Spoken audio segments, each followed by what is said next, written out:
Hey guys, it's Kason, back to do my second video on my tiny house.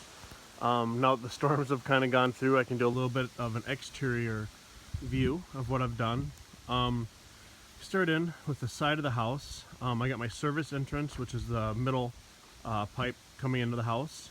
The one on the lower left is the wire that runs out for my well. And then, being out in the country, there's always an issue with internet. Usually you go through like HughesNet and Exceed, and they have data caps and all that. But I found a local company that came out with a boom truck. They're really awesome.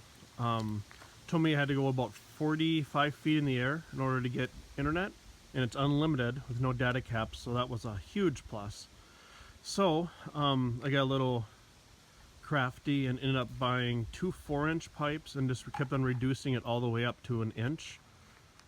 So if I pan up, you guys will be able to see that. It's almost like a mast on the side of my house. And there's the internet receiver. I end up dropping a flange on the top and then tying it off in 4 points with wire. And I can show you a little bit of what that looks like for the rigging wise. So you got the wire tied off, and then I got it tied off into each one of the skids down here for the house. This goes in about 4 inches. Got a clip here, and then if I need to ever tension the wire, if it ever gets kind of slack or anything like that, I got this guy right here that allows me to either loosen it up or tighten it up, which works out pretty slick. And we got the bedroom back window, of course the trailer, always hauling stuff, and then shed in the box, which serves pretty much as my garage and tool shop area. And here's the backyard. This year I've been working a little more on the landscaping. So the first propane line that comes up here next to, so what's in that box is my water line. It's totally insulated on the inside with 2 inches of pink foam, as well as the line that's coming into the house. I have it heat taped and then insulate wrapped all the way around, and I wrapped it twice. And then I have it just plugs in right over here. Haven't had any issues with freezing, nothing, which has been really nice. And then the pipe to the right of it is where my toilet and shower exit out to go into the septic.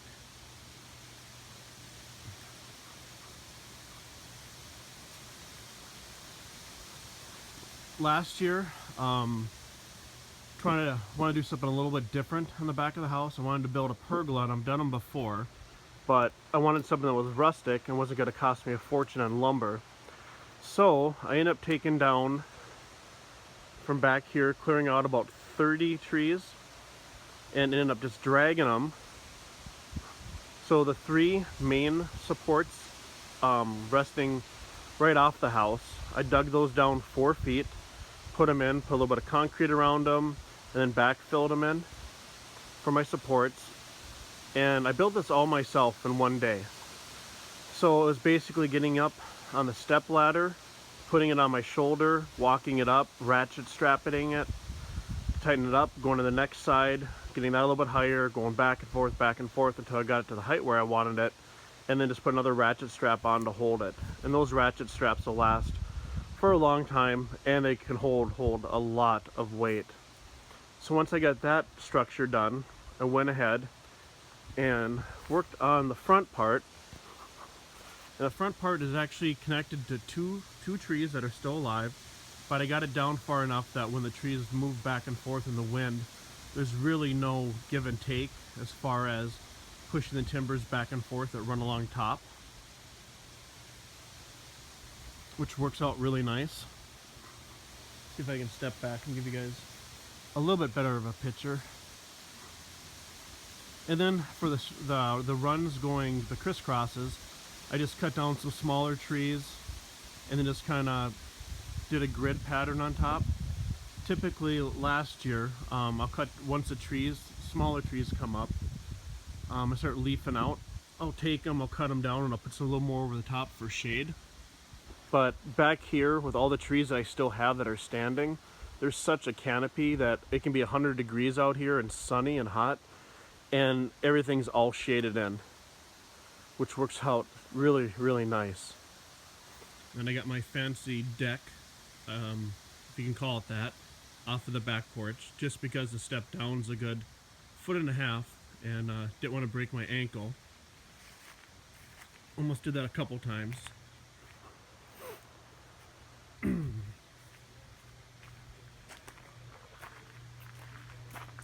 See, electrical line coming to the right, out of the house to the right of the sliding glass door, that runs to the small cabin. Had a door left over, so I'm in the process. Right now it's just screwed to the wall with the hinges, and I just have some temporary ropes coming down, but I have to sand it, seal it, and then make it in a way that when I'm not using it, I can fold it back up with a latch up on the top. But it works out really good for if you're grilling and you have more, you have a group of people out, you can basically just put all your stuff on there and people can kind of grab as they go, kind of like an assembly line. There's one of my cats' favorite spot in the summertime, that's Houdini. He got that name because inside of the house he got back behind the washer and dryer and in the wall and couldn't get back out. So I ended up having to cut a hole in the wall, so I put a can of tuna on one side, let him start eating that, and then went to the other side and cut a hole in the big enough hole in the sheetrock, and then moved the tuna over to the other side, and was finally able to get him out.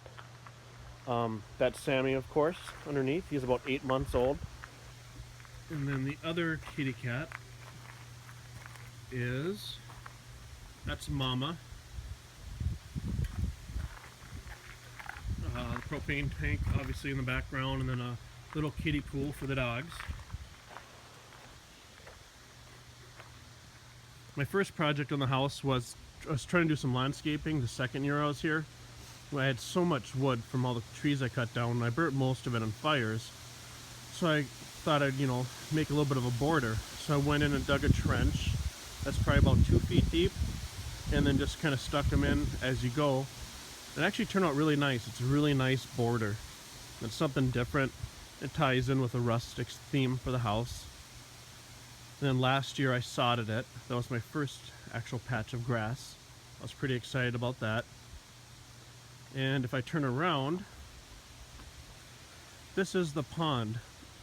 I originally had built it at 20 feet by 10 feet and 5 feet to 5.5 feet deep.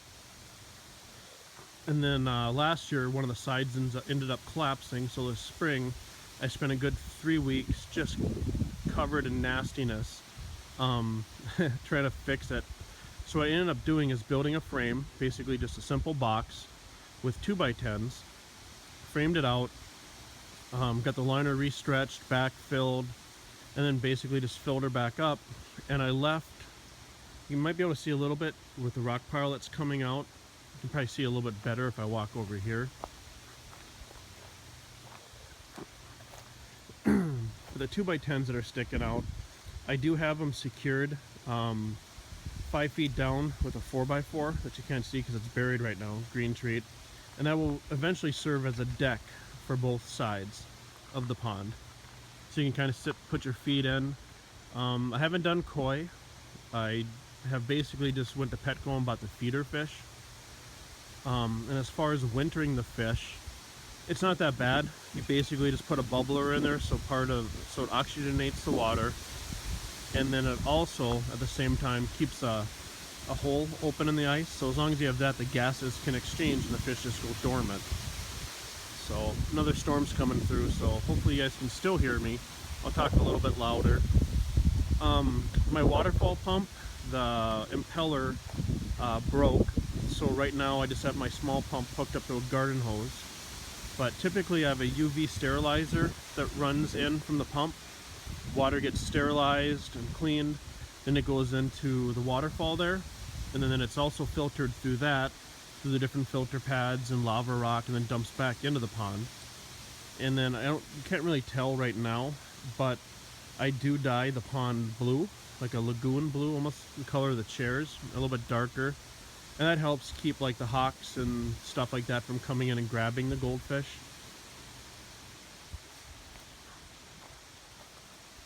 And then septic tank. Cleanouts popped up right over there. Once I figure out my final grade, that I can go ahead and cut that down. Then I got my 2 dog houses behind the septic alarm.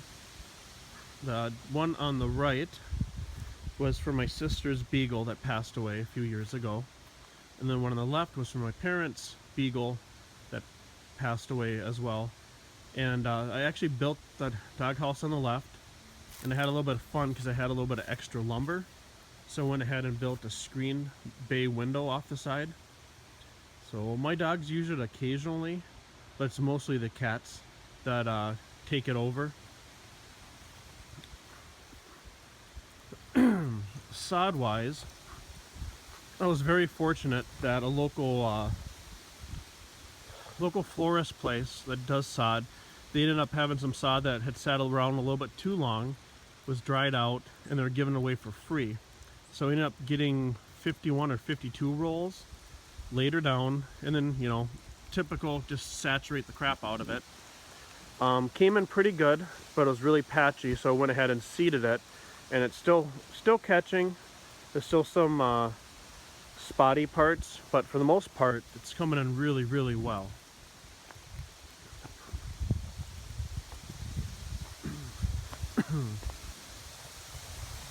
And then this year I had a company come out, a guy found on Craigslist that did dirt work on the side, and I had him take out all the stumps and level out my back area back here. You can see a pile of stumps right back behind the little garden that I have going. So that area is roughly 50 by 40, and I plan on putting in a 40 by 30 foot garden, and then a 10 foot by 10 foot chicken coop in there, and a run, and just have egg layers for the time being. I still have to finish the path a little bit, as you can see, kind of comes up a little bit and stops. I basically just have to buy some more rock, or not buy rocks, but put some rocks in there and buy some more mulch. The reason I went with the mulch all the way around the entire pond was more so for the dogs. Being, you know, out in the country, not really, you know, I didn't have any grass down. Every time it rained, the dogs are just muddy. And it's not their fault. So I came up with that idea, and it actually turned out really well. I have some cedar chips dispersed in there as well. So when it rains and the sun comes out, you know, you get that humid, then you can get the nice cedar smell and the breeze. It's awesome. You say hi, Sammy? Sammers, you say hi? Oh, he's speechless. Katie's the one that's the talker. I think she's in the front right now. But to give you a view of the, kind of a panoramic view of the back, I get my small cabin, and the side where all the ladders and stuff are my tools for now, because I'm still work in progress back here. There is an outdoor shower, propane heated camping shower on the back there. That I use, and I actually did use when I first initially started building. I have a rain barrel there.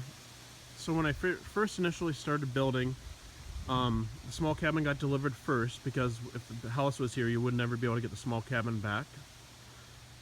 So I got a rain barrel, I got an RV 12-volt pump that I ran off a battery to pump the water into the shower, and that's pretty much how I showered out here until I actually got running water in the house.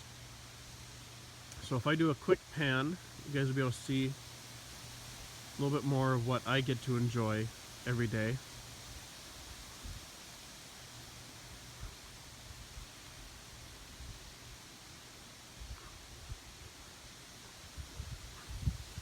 Next things up on the docket is the sod and mulch that area by the dog houses up to the house, but I gotta leave a path for when the septic guy comes out to pump my tank.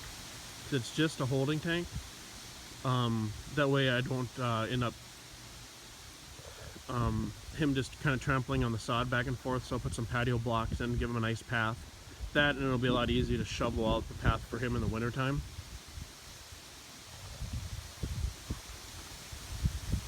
And so the small cabin I was using as my office, it's 10 by 16 insulated floors. The walls I chose not to firm out with 2x2s to get R19 insulation in. So I just got R11, I believe it is, or R12, I can't remember. But I can give you a quick tour inside. It's nothing fancy or special, but it works. Turn some lights on in here for you. So in here, it has everything in here except for plumbing and running water. But I'll stand back by the door and give you a quick pan. So that's where my office desk was. On either side is a loft that comes out.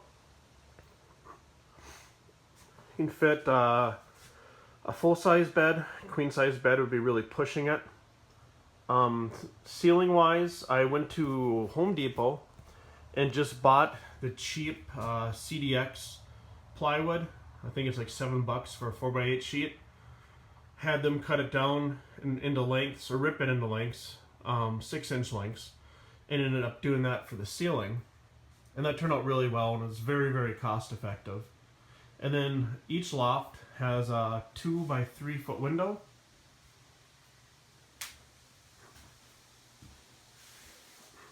And then if you notice this is a smaller version of the Rinnai furnace that I have in my house. Works out really, really well. Especially this is not really a small, that big of a space. And then the loft on the other side, same thing, same size, same window. So right now this is working as my tool shop area for now, and kind of undecided. I've gone back and forth that now that it's just me and my pups out here, do I really need this small cabin? I mean, it's nice to get away from everything and stuff, but I can do the same thing in the house. So I may look at selling this as is.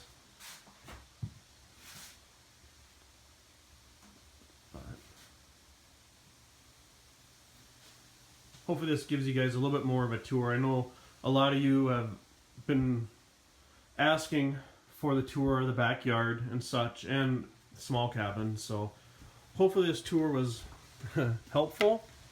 And I do appreciate all the comments that I've got. You guys are awesome. And if you guys have any questions, like I said before my last video, just go ahead, leave them in the comment section. Feel free to email me. I'll be more than happy to help. I had one gentleman that wanted to do the same thing. He's getting a little bit smaller of a building, but he wanted my floor plans, so I didn't have any problem with that. So I sent him off a copy of my original floor plans and how I kind of laid everything out, and then he can go and figure out if that's what he wants to do, or he can tweak it towards, what he likes. So pretty happy about that. But yeah, this is my oasis. So like I said, if you like it, put a like down in the comment section. If you guys want to see anything specific or have any questions, feel free to just ask. I'll be more than happy to answer. So, you guys have a good weekend, and I will do another video shortly.